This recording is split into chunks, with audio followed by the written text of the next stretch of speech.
We love a door spring. We're making the state dessert for all 50 states in America. This is episode number 2 and we are stopping by Montana. Now, according to my research, which I have right here, the state dessert of Montana is, drumroll please, s'mores. Okay, now just a brief little background of why that is. The s'more is the state dessert of Montana according to Slate magazine. Montana is a popular destination for outdoor recreation, yes it is, including camping, which often involves s'mores around the campfire. Well, don't we all love that nostalgic campfire s'mores type of feeling? I mean, I was a Boy Scout growing up, so I actually do relate to that. The origin of s'mores is unknown, but the first recorded recipe, because there's a recipe, was published in 1927 in the Tramping and Trailing... This was a book for kids? The Tramping and Trailing with the Girl Scouts Handbook. I'm gonna need to rewrite that. Tramping and Trailing with Me Around the Country. Let's go, girls. The recipe was called Some More, written by Loretta Scott Crew. So that's where s'mores, I guess, got their popularity and claim to fame.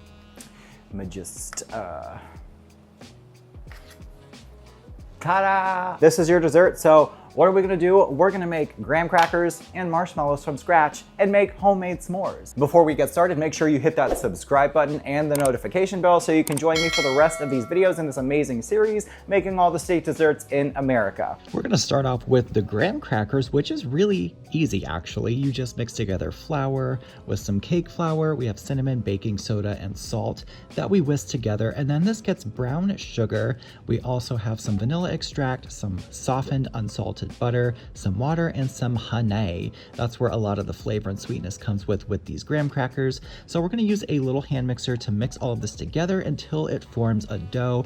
It only takes about a couple minutes, which I absolutely love, quick and easy. And then we're gonna put it in some plastic wrap, press it out until it's about a ½ an inch thick. This is just gonna make rolling it out a lot easier later on. Wrap it tightly and chill for around an hour.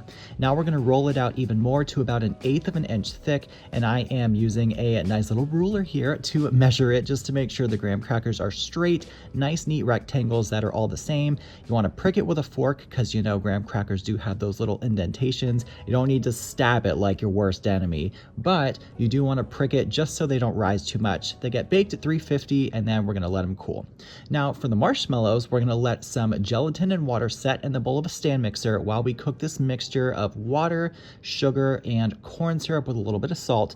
Bring it to a boil. Insert a candy thermometer, absolutely essential here, you cannot skip that, and you want to cook it until it reaches about 235 degrees Fahrenheit on the candy thermometer. We're then going to let it sit for about 5 minutes and then turn on our mixer with that gelatin in it, and we're going to slowly but very carefully pour this hot sugar syrup into the mixer while it is on a low speed. Once all of the sugar is added in there, we're going to turn it to high and give this sucker a good 10 to 15 minutes. Yes, that's right, marshmallows take time, until it's thick, white, and sticky. In the last minute of mixing, we add in the vanilla, mix it in, and then we are done with that.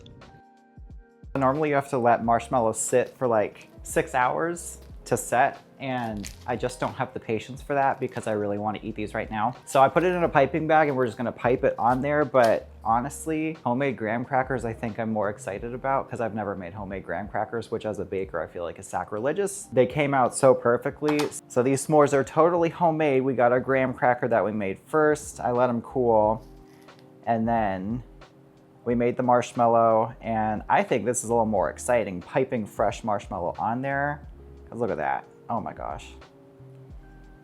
Obsessed. She even got a little hat. Look at that. We're gonna torch these because we don't have a campfire, even though I'm pretty sure the Girl Scouts didn't have blow torches when they were originating s'mores. I'm gonna melt my chocolate with our torch, and then we're gonna toast our marshmallow. Artisan s'mores. Okay, that actually looks really freaking good.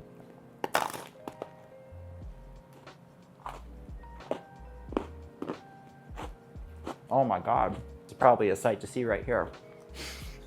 It is everywhere. Isn't that the point of s'mores?